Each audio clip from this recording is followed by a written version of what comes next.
Welcome to another episode in which we are going to discuss another Dawn opinion that is titled as The Leadership Deficit, written by Maliha Lodi and on 21st of the April 2025. In this article, we will going to discuss crux, summary, how the title relates कि title relate किस तरह करता है. ठीक है, इसमें हम word by word भी देखेंगे और पैराग्राफ कंस्ट्रक्शन को भी हम कंसिडर करेंगे. सबसे पहला पैराग्राफ है, Pakistan problem seem to multiply by the day and contribute to the country's deepening polarisation and instability. यहाँ पर बात हो रही है कि पाकिस्तान की जितनी भी प्रॉब्लम्स हैं वो मल्टीप्लाई हो रही हैं डे बाय डे. ठीक है, और वो कंट्रीब्यूट कर रही हैं किस चीज़ में, उसका इफ़ेक्ट ये हो रहा है, ये इफ़ेक्ट हो रहा है कि कंट्री डीप पोलराइजेशन में जा रहा है और इंस्टेबिलिटी हो रही है. पोलराइजेशन मींस डिवीजन हो रही है कंट्री में. डिवीजन किस तरह हो रही है, वो प्रोविंशियल लेवल पे भी हो सकती है. वो इस्लामाबाद इज़ अ सेंटर और Punjab Sindh KP are the provinces, तो सेंटर और प्रोविंस के दरमियान भी डिवीजन हो सकती है.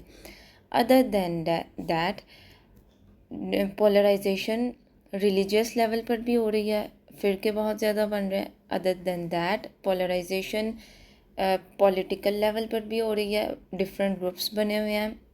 तो एक वर्ड पोलराइजेशन, डिवीजन, इसके 2 से 3 मतलब निकलते हैं और तीनों ही पाकिस्तान के कॉन्टेक्स्ट में अगर हम कॉन्टेक्चुअलाइज करें तो वो फिट बैठते हैं. तो कहने का मतलब यह है कि जितनी भी प्रॉब्लम्स आ रही हैं वो मल्टीप्लाई तो हो रही हैं और उनका इफ़ेक्ट ये हो रहा है कि डीपोलराइजेशन और इंस्टेबिलिटी मुल्क में बहुत ज़्यादा बढ़ रही है. नेक्स्ट पे कहा गया है, public protest, insurgency, militant violence, terrorism, center-province friction, disputes over the sharing of water and government opposition confrontation are happening all at once. ये सब चीज़ें एक साथ हो रही हैं मुल्क में. अब यहाँ पर जो उन्होंने बात की, Pakistan problem, these are the problems, हम कह सकते हैं कि ये वाली स्टेटमेंट टॉपिक स्टेटमेंट है या टॉपिक सेंटेंस है और नेक्स्ट स्टेटमेंट्स जो हैं ये सपोर्टिंग डिटेल्स हैं, सपोर्टिंग सेंटेंसेस हैं. तो फर्स्ट स्टेटमेंट में उन्होंने बताया कि पाकिस्तान की प्रॉब्लम्स डिस्कस हो रही हैं. ठीक है, मल्टीप्लाई हो रही हैं और वो प्रॉब्लम्स क्या हैं, वो ये प्रॉब्लम्स हैं. वन बाय वन इनको डिस्कस करते हैं. पब्लिक प्रोटेस्ट हो रहे हैं. पब्लिक प्रोटेस्ट किस तरह से हो रहे हैं, पॉलिटिकल लेवल पर भी हो रहे हैं. ठीक है, उसके अलावा जो पैलेस्टाइन गज़ा इशू है उसके भी पब्लिक प्रोटेस्ट हो रहे हैं. तो डिफरेंट तरह के पब्लिक प्रोटेस्ट हो रहे हैं जो कि गवर्नमेंट को उसको डील करना चाहिए, हैंडल करना चाहिए, but they are incompetent because the title is the leadership deficit. Leadership की बहुत ज़्यादा कमी हुई है पाकिस्तान में. इंसर्जेंसी कहा गया है वायलेंट रिबेलियन अगेंस्ट गवर्नमेंट और अथॉरिटी. कोई भी एक अथॉरिटी होगी उसके ख़िलाफ़ कोई भी रिबेलियस एक्शन होगा जो बहुत ज़्यादा वायलेंट भी हो, शदीद एक्शन दिखाया जाए किसी अथॉरिटी या गवर्नमेंट के ख़िलाफ़, उसको हम इंसर्जेंसी कहेंगे. ठीक है, अब ये वाले जो सब पॉइंट्स हैं इनको हाइपरलिंक बनाया हुआ है ओपिनियन में. हाइपरलिंक का मतलब ये होता है कि अगर इस पर क्लिक करें तो कोई दूसरी न्यूज़ ओपन हो जाएगी. अब इंसर्जेंसी, मिलिटेंट वायलेंस, टेररिज्म, इन सब पे हाइपरलिंक बनाया है. दैट मीन्स कि ये सब रीसेंट इश्यूज़ हैं और इन रीसेंट इश्यूज़ पे कोई ना कोई न्यूज़ इस टाइम आ चुकी है. अब इंसर्जेंसी पे जो न्यूज़ आई हुई है वो ये है कि कोयटा से जो रिसेंटली ट्रेन इंसिडेंट हुआ है, ठीक है, उस ट्रेन में क्या हुआ है, जो पैसेंजर्स थे उनको एज आ प्रिजनर्स ले लिया गया, मतलब कैद कर लिया गया और उनको बचाने के लिए, उन पैसेंजर्स को रेस्क्यू करने के लिए सिक्योरिटी फोर्सेस ने एक रेस्क्यू ऑपरेशन किया for the passengers taken hostage, जिनको प्रिजनर्स बनाया गया था, हॉस्टेज किया गया था. After terrorist open fire on Peshawar bound passenger train from Quetta. तो ये जो सिक्योरिटी फोर्सेस ने इन पैसेंजर्स को बचाने के लिए एक रेस्क्यू ऑपरेशन किया, उसको इंसर्जेंसी हम कहेंगे, ठीक है। तो पाकिस्तान में एक ये रीसेंट केस हुआ। अब ये जो स्टेटमेंट है, ये example, this is directly quoted from the news, Dawn news as well. तो ये डॉन न्यूज़ की ही स्टेटमेंट है। उसके बाद नेक्स्ट बात आ जाती है मिलिटेंट अटैक की या मिलिटेंट वायलेंस की। मिलिटेंट वायलेंस क्या होता है? ऐसा कोई भी एक्शन जो कि आर्म्ड ग्रुप परफॉर्म करें और वो वायलेंट हो, ठीक है, उसको मिलिटेंट वायलेंस हम कहेंगे।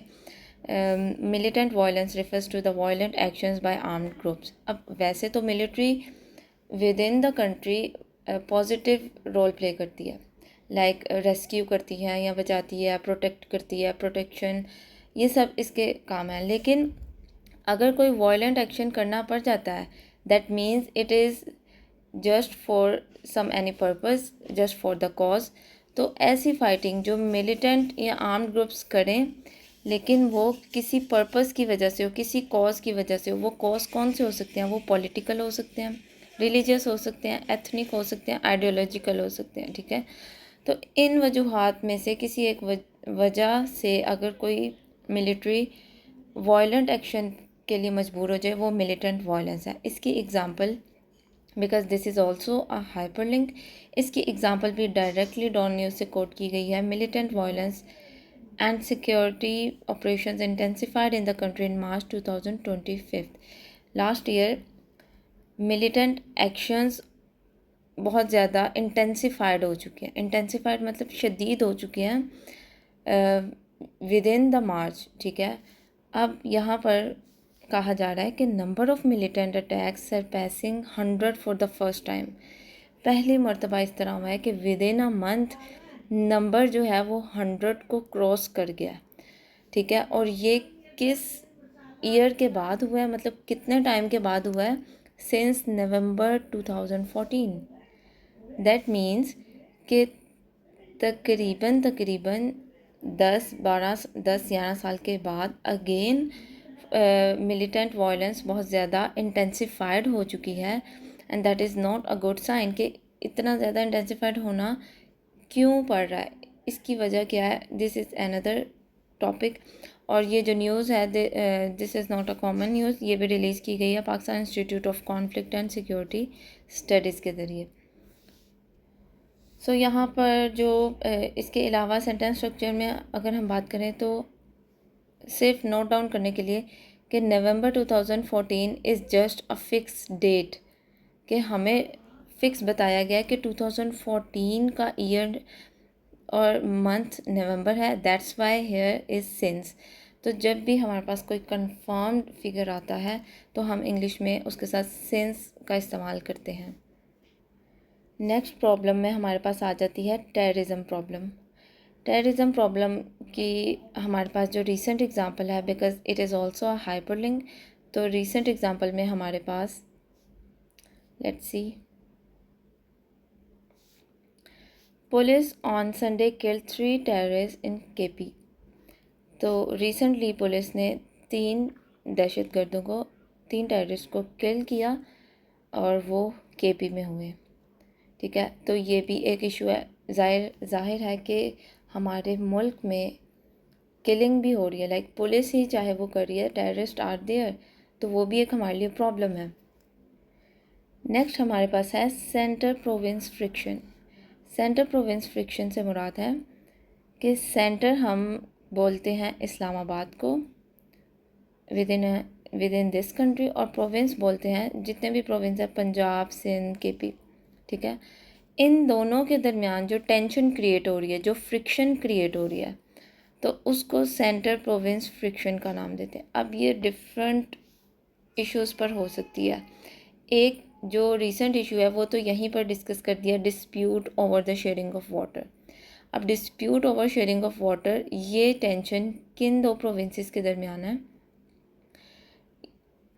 इसी आर्टिकल में आगे डिस्कस हुआ है कि ये पंजाब और सिंध के दरमियान है। सिंध में पानी की किल्लत बहुत ज़्यादा है और पंजाब और सिंध में इक्वली डिस्ट्रीब्यूट नहीं हो रहा, इस पर डिस्प्यूट है। अब कहने को तो ये दोनों प्रोविंसेस हैं, right. Then what is the role of centre? Centre ने क्या करना है? Centre is Islamabad. So Islamabad has to decide and has to solve the dispute between these two provinces. Islamabad, where Islamabad is just lacking. Islamabad कहाँ lack कर रहा है? उसके पास decision power नहीं है। डिसीजन पावर है लेकिन डिसीजन पावर नहीं है। कहने का मतलब है कि उसे डिसीजन लेना नहीं आ रहा, डिसीजन हो नहीं रहा, या डिसीजन लेने में बहुत ज़्यादा देर हो रही है। तो इस्लामाबाद बहुत डिले कर रहा है इसको डिसाइड करने में। तो सेंटर प्रोविंस फ्रिक्शन है, या इसके अलावा भी अगर कोई इशू हो सकता है, लाइक कोई पॉलिटिकल इशू हो सकता है जो या पब्लिक किसी बात को सपोर्ट करे और सेंटर उसको एक्सेप्ट ना करे, या फिर किसी तरह का जैसे इलेक्शन का मसला था, पब्लिक की ओपिनियन कुछ और थी, इस्लामाबाद या सेंटर की ओपिनियन कुछ और थी। तो इस तरह के जितनी भी टेंशन्स क्रिएट होती हैं इसको हम सेंटर प्रोविंस फ्रिक्शन का नाम देते हैं। आई होप कि आप पहली वाली 3 टर्म्स को नहीं भूले होंगे, क्योंकि these are really helpful in your current affairs.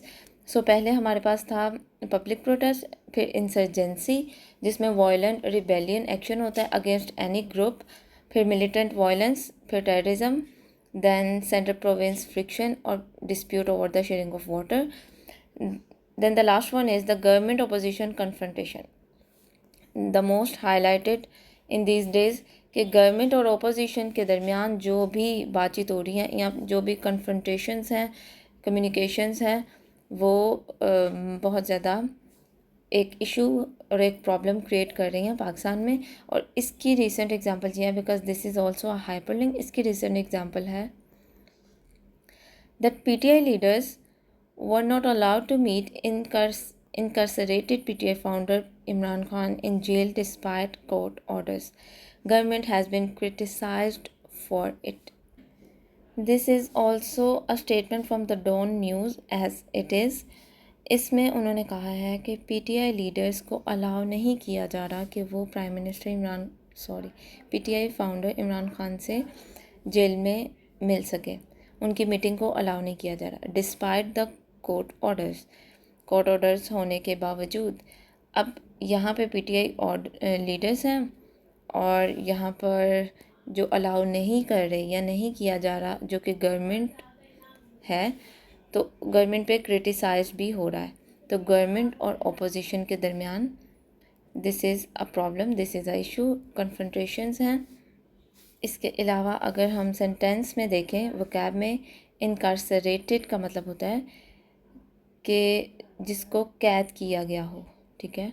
अब ये यहाँ पर एज एन एडजेक्टिव यूज़ हुआ है with PTI founder Imran Khan, के पता चल जाए कि न्यूज़ किस बारे में है, कि वो कैद हैं और उनको मिलने के लिए मना किया जा रहा है, ठीक है, उनको अलाउ नहीं किया जा रहा। सो ये भी एक ट्रिक है कि यहाँ पर नेगेटिव कॉनोटेशन को इस्तेमाल नहीं किया गया कि मना किया जा रहा है, ठीक है। मना, फॉरबिड या फॉरबिडन, इस तरह की वर्ड्स और टर्म्स को यूज़ नहीं किया जा रहा। यहाँ पर यूज़ किया है वर नॉट अलाउड, उनको अलाउ नहीं किया जा रहा। सो this is a kind of softer tone. यहाँ पे उन्होंने अपनी टोन को सॉफ्ट कर दिया कि मिलने नहीं दिया जा रहा।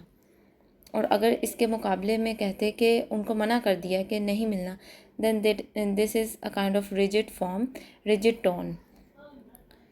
सो दीज आर द प्रॉब्लम्स जिन पे कहा जा रहा है कि वो डे बाय डे मल्टीप्लाई हो रही हैं और पोलराइजेशन हो रही है। Now you can assess the meaning of polarisation, कि पोलराइजेशन अब क्यों वर्ड को यूज़ किया गया था, क्योंकि अगर सेंटर प्रोविंस भी हो तो पोलराइजेशन है, अगर गवर्नमेंट अपोजिशन भी हो तो भी पोलराइजेशन है, शेयरिंग ऑफ वाटर में पंजाब सिंध है तो भी पोलराइजेशन है, और जितनी ज़्यादा पोलराइजेशन होगी उतनी ज़्यादा इंस्टेबिलिटी होगी। Now you can see that how the paragraph is linked, paragraph को कितना ब्यूटीफुली लिंक किया गया, कोहेरेंस कितनी अच्छी है कि प्रॉब्लम से स्टार्ट किया, प्रॉब्लम्स का इफ़ेक्ट बताया, फिर प्रॉब्लम्स को पॉइंट बाय पॉइंट डिस्कस किया, हाईलाइट किया, बताया, और फिर उसका इफ़ेक्ट जो हो रहा है पोलराइजेशन का उसको भी हाईलाइट कर दिया। सो this is a good example. Now the last statement is This at a time when a fragile economy still has to make the transition to sustainable recovery from temporary stabilization. कि ये कब हो रहा है, जब एक बहुत ज़्यादा वीक इकोनॉमी को शिफ्ट करना है, ट्रांजिट करना है टू द सस्टेनेबल रिकवरी की तरफ ट्रांजिट करना चाहिए. कहाँ से? From temporary stabilisation. नॉर्मली हमारे सेंटेंस में होता है moving from A to B. ठीक है, हम मूव कर रहे हैं कोयटा से पेशावर, इस तरह हम बात करते हैं ना. From this to this, from right to wrong. तो हमारी स्टेटमेंट इस तरह होती है. यहाँ पर स्टेटमेंट को थोड़ा सा चेंज किया गया है. कैसे चेंज किया है कि उन्होंने पहले बता दिया कि हम चाह क्या रहे हैं. हम चाह रहे हैं to sustainable recovery from temporary stabilisation. थोड़ा सा स्टेटमेंट को वर्ड्स को शफल कर दिया. शफल करने से कन्फ्यूजन नहीं होती, बल्कि इस बात की तरफ गौर किया जाता है, एम्फेसाइज किया जाता है कि हमारे लिए इम्पोर्टेंट क्या है. इम्पोर्टेंट ये है हाईलाइट करना कि इस वक्त हमारी रिकवरी ट्रांजिशन होनी चाहिए किसकी तरफ? सस्टेनेबल रिकवरी की तरफ. ठीक है, ये ज़रूरी है और ये होना चाहिए. और करंट सिचुएशन हमारी क्या है कि हम टेम्परेरीली स्टेबलाइज हैं और हमारी इकोनॉमी बहुत ज़्यादा वीक है. ठीक है, अब राइटर ये कह रहा है कि वीक इकोनॉमी में टेम्परेरी स्टेबलाइजेशन करने से बेहतर है कि हम परमानेंट सॉल्यूशंस की तरफ जाएं, हम सस्टेनेबल सॉल्यूशन की तरफ ट्रांजिट हो जाएं, मूव कर जाएं. अब इन सब बातों को कि इकोनॉमी कैसी चल रही है, यहाँ इश्यूज़ कैसे हैं, टेम्परेरीली स्टेबलाइज कैसे हैं, इन सब को आर्टिकल में डिस्कस किया गया होगा यकीनन. और फिर डिस्कस करके ये कंक्लूड किया गया है कि लीडरशिप डेफिसिट, लीडरशिप की कमी है, लीडरशिप क्वालिटीज़ की, एबिलिटीज़ की, उनके डिसीजंस की पाकिस्तान में इस वक्त बहुत ज़्यादा कमी फेस की जा रही है, कमी को देखा जा रहा है. हमने अभी कंक्लूडिंग पैराग्राफ को डिस्कस किया है. कंक्लूडिंग पैराग्राफ मींस जो फर्स्ट पैराग्राफ टॉपिक पैराग्राफ कह लें, और उस टॉपिक पैराग्राफ के अंदर टॉपिक सेंटेंस था और सपोर्टिंग डिटेल्स थी. अब हम डिस्कस कर रहे हैं इस पूरे आर्टिकल में वो कौन से की पॉइंट्स हैं जो इस टाइटल को, द लीडरशिप डेफिसिट को सपोर्ट कर रहे हैं, उसकी इजी एक्सप्लेनेशन, और उसी बात की आर्टिकल से यानी कि टेक्स्ट से एग्ज़ाम्पल को एक्सक्लूड करते हैं. हम निकालते हैं एग्ज़ाम्पल्स को कि हमारे बेसिकली आर्टिकल में समरी क्या है, बातें क्या की गई हैं, क्रक्स क्या है. क्रक्स मीन्स कि निचोड़ क्या है हमारे पूरे आर्टिकल का. एक बात तो ये हो गई कि मल्टीपल नेशनल क्राइसिस चल रहे हैं. ठीक है, यानी कि अगर क्राइसिस होंगे तो कंट्री इनस्टेबल है. Many serious problems are happening at the same time, ये एक्सप्लेनेशन है. और इसकी एग्ज़ाम्पल मतलब हमारे पास ये कंक्लूजन किस तरह आया, ये की पॉइंट हमारे पास किस तरह आया जब राइटर ने इस बात को लिखा कि public protest, insurgency, militant violence, these are happening all at once. ये सब कुछ एक वक्त में हो रहा है. दैट्स वाई हम इस नतीजे पे निकले कि बहुत ज़्यादा नेशनल क्राइसिस चल रहे हैं. तो ये करंट अफेयर्स में या general knowledge in these days ये बात चल रही है कि इस वक्त मुल्क में बहुत ज़्यादा क्राइसिस चल रहे हैं. नेक्स्ट हमारे पास है वीक गवर्नेंस. हमारी जो गवर्नेंस है वो बहुत ज़्यादा वीक है. जब राइटर ने ये लिखा कि governance remains way short of the public expectations, like government is not running the country well or meeting the people's expectation, government expectations को मीट नहीं कर पा रही. ठीक है, तो गवर्नेंस बहुत ज़्यादा वीक है. वीक गवर्नेंस है, इसका मतलब डायरेक्टली यही है कि लीडरशिप डेफिसिट. इसके अलावा राइटर ने एक बात को डिस्कस किया है कि PR over performance, public relations को ज़्यादा अहमियत दी जा रही है अदर देन परफॉर्मेंस पे, यानी कि लीडर ज़्यादा फोकस कर रहे हैं कि हम. जब राइटर ने ये लिखा कि billboards across the Punjab don't add up to leadership, billboards जो हैं वो लीडरशिप में कुछ ऐड नहीं करेंगे, यानी कि वो विजुअलाइजेशन अच्छी कर रहे हैं, मीडिया वर्क अच्छा कर रहे हैं। PR campaigns on television have a contrary effect, यानी कि पीआर कैंपेन्स जो चला रहे हैं उससे जो इफ़ेक्ट आना चाहिए उसके ऑपोजिट इफ़ेक्ट आ रहा है। This is the writing of writer.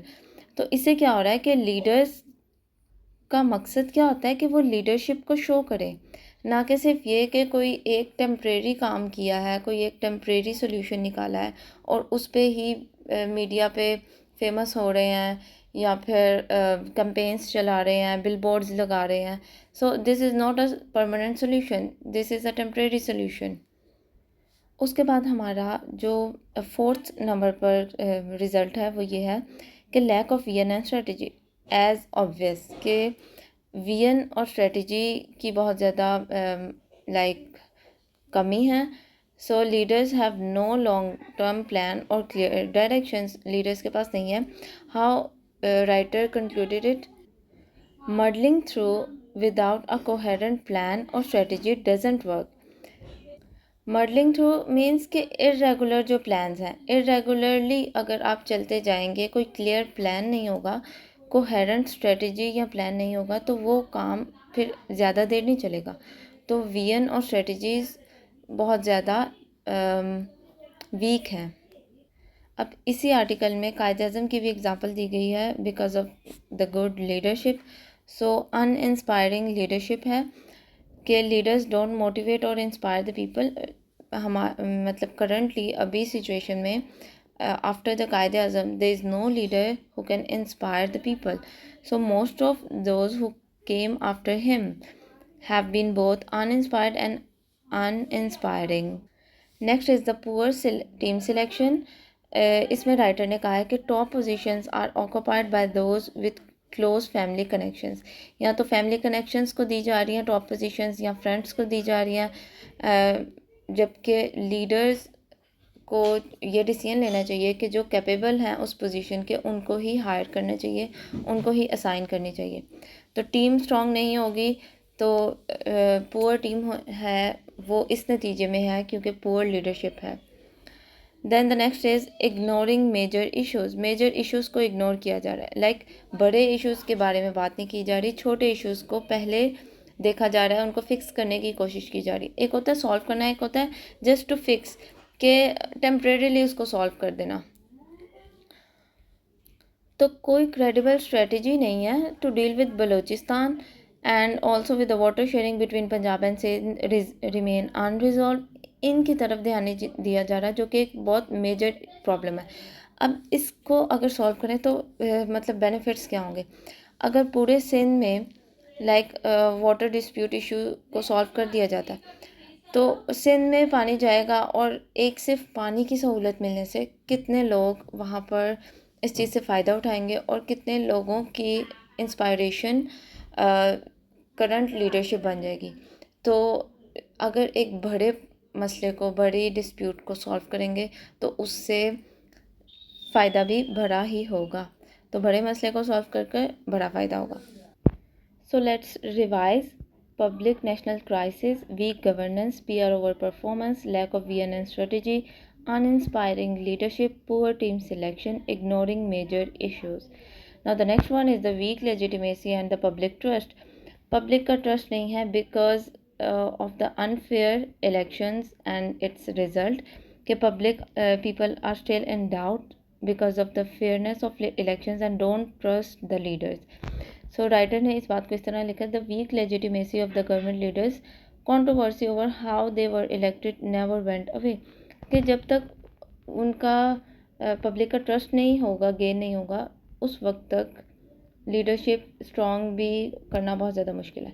तो अभी तक पब्लिक ट्रस्ट बहुत ज़्यादा वीक है। नेक्स्ट राइटर ने बात की है कि lack of the public connection, public के साथ कनेक्शन भी नहीं है। So leaders are people are increasingly disconnected. वो डिसकनेक्ट हो चुके हैं from the needs and aspirations of ordinary people. Ordinary people का जिक्र करके मतलब ये बेसिकली इस बात को हाईलाइट किया गया कि हमारी जो नीड्स होती हैं ना वो सिर्फ ऑर्डिनरी पीपल से ही कनेक्टेड होती हैं। अगर यहाँ कह दिया जाता leaders are disconnected from the people तो ये होता कि लीडर्स सिर्फ लोगों से डिसकनेक्टेड हैं, वो किसी भी तरह के लोग हो सकते थे. Leaders are disconnected from the ordinary people. That means कि लीडर्स ने जो ऑर्डिनरी पीपल की नीड्स को मीट करना है उससे ही डिसकनेक्टेड है. उनको पता ही नहीं कि ज़रूरत क्या है लोगों की. फॉर एग्ज़ाम्पल बिल्स का बहुत ज़्यादा इशू आ रहा है. और रिसेंटली कॉलर ट्यून पर भी वज़ीर आज़म शहबाज शरीफ की एक रिकॉर्डिंग चल रही है and people are also criticising that. So this is a recent example. And the last essence of this article was firefighting approach कौन सी यूज़ की जा रही है. Writer said that firefighting problems is all that has been on display. Firefighting problems इस वक्त display में है, which is a stopgap approach that doesn't solve problem. जो कि ऐसी अप्रोच है जिससे प्रॉब्लम सॉल्व नहीं होंगी. So why it is called a firefighting approach? Because this is just an immediate approach कि एक मसला है, उसका immediate conclusion या उसका immediate solution क्या हमारे पास निकल सकता है, उसको टाइम गुजारने के लिए उसको सॉल्व किया जाता है, टेम्परेरीली उसको सॉल्व किया जाता है and not taking care about the long term solutions. और उनको भूल जाते हैं या फिर उसको छोड़कर नेक्स्ट प्रॉब्लम को देखते हैं. तो इसको फायर फाइटिंग अप्रोच कहा गया. तो करंटली पाकिस्तान में जो अप्रोच चल रही है वो फायर फाइटिंग अप्रोच है. So I would like to recall all these points so that it can be memorise to you. इससे क्या होगा कि आपके एक मेमोरी स्ट्रॉन्ग हो सकती है and it will also be helpful in your exams. So let's repeat. Multiple national crisis हैं, इसके एग्जांपल हमारे पास ये सब इश्यूज हैं. वीक गवर्नेंस है, PR ओवर परफॉर्मेंस चल रही है, lack of vision and strategy, uninspiring leadership, poor team selection, ignoring major issues, weak legitimacy and public trust, lack of public connection and fire fighting approach. So that's all. You can also recall it again and again. You can make a sticky notes, bullet points, so you can recall again and again. So इस video में हमने सिर्फ first paragraph जो कि conclusive paragraph भी है, crux भी है, उसको डिस्कस किया है. और इसके अलावा हमने सिर्फ मेन पॉइंट्स को, एसेंस ऑफ द आर्टिकल को डिस्कस किया है. डिटेल्ड आर्टिकल को डिस्कस नहीं किया, वो इंशाल्लाह नेक्स्ट वीडियो में ज़रूर डिस्कस होगा. Thank you so much. Take care. Allah हाफिज़.